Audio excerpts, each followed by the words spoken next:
One of the common questions I get is for what kinds of jobs is it appropriate or maybe inappropriate to negotiate? So, the way to think about this is to divide up all the jobs in the world into two categories one which is low leverage jobs, and the other is high leverage jobs.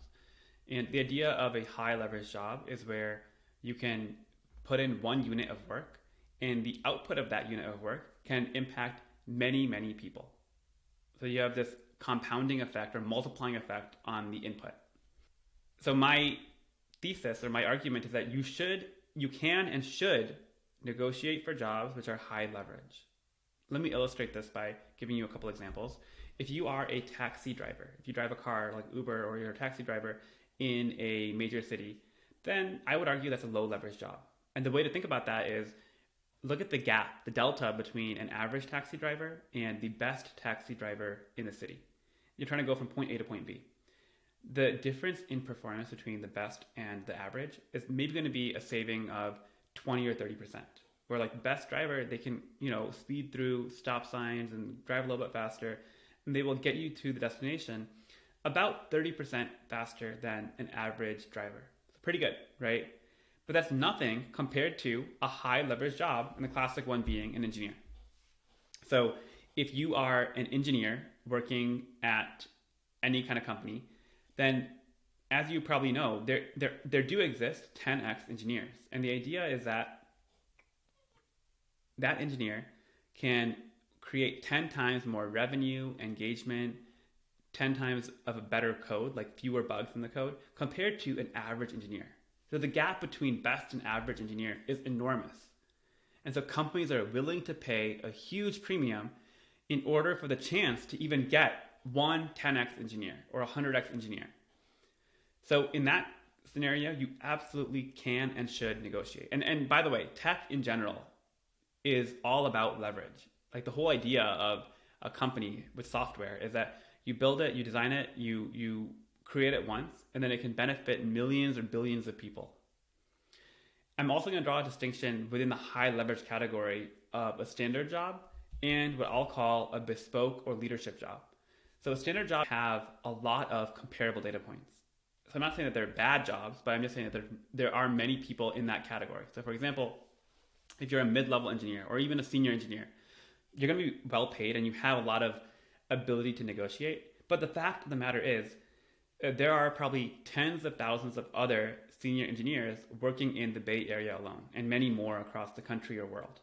And so I would argue that's a standard job. Like you can and should negotiate, but you're going to be negotiating within the bounds of what other senior engineers are making.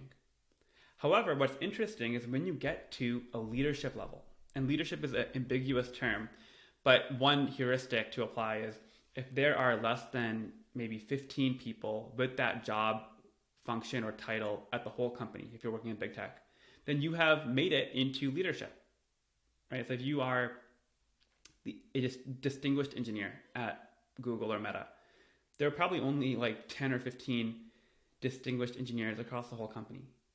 And the way you negotiate will actually morph when you get into that realm, where the things that were previously off the table for negotiation suddenly become open for discussion. So for example, I mentioned a couple videos ago about how generally companies won't give you better health insurance or better 401k because they're fairly standardized.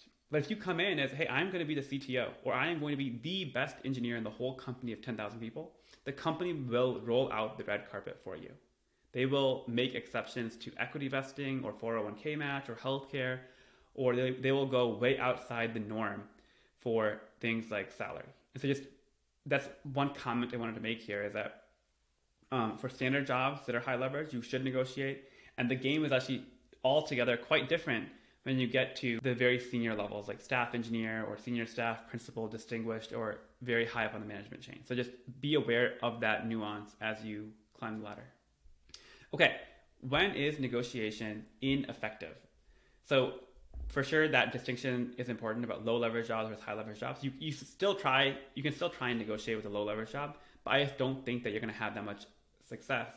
There's also a scenario where even in a high leverage job, I would argue that you may want to be careful with negotiation.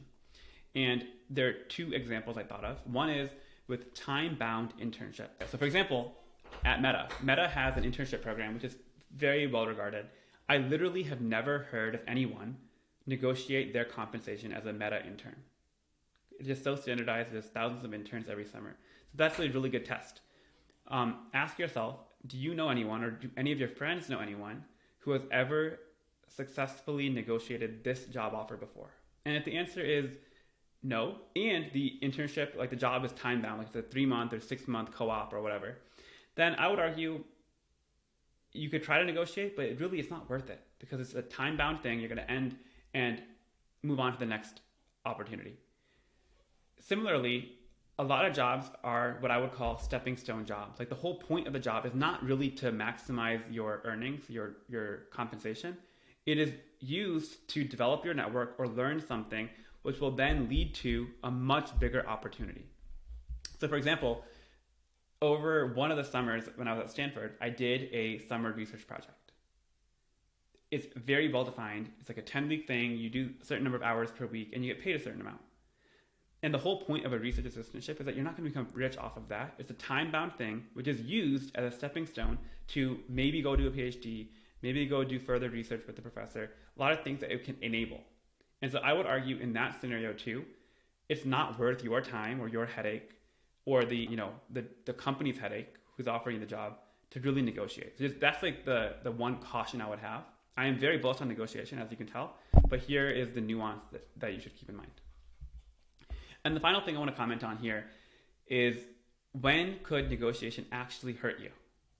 Again, I am really bullish on the idea of negotiation, but I want you to do it in the right way.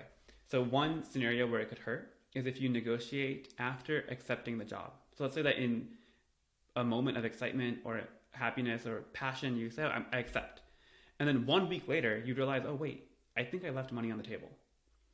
So at that point, it could actually hurt you because you're effectively going back on your word, and it could be viewed as you're not really trustworthy anymore.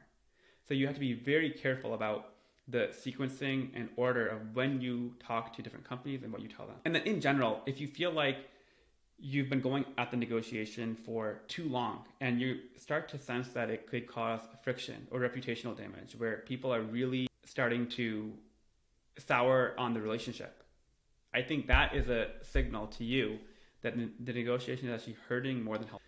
What you want to maintain more than anything is the ability to work with really good people who trust you and can bring you along for other opportunities in the future. And so if you are so short-term focused on a particular number moving, and that will lead to people not wanting to work with you, that could lead to a negative consequence for negotiation. This happens very rarely, and I think that if you're cognizant of what the signals are from the other party, you can avoid this. But I do want to call it out for completeness.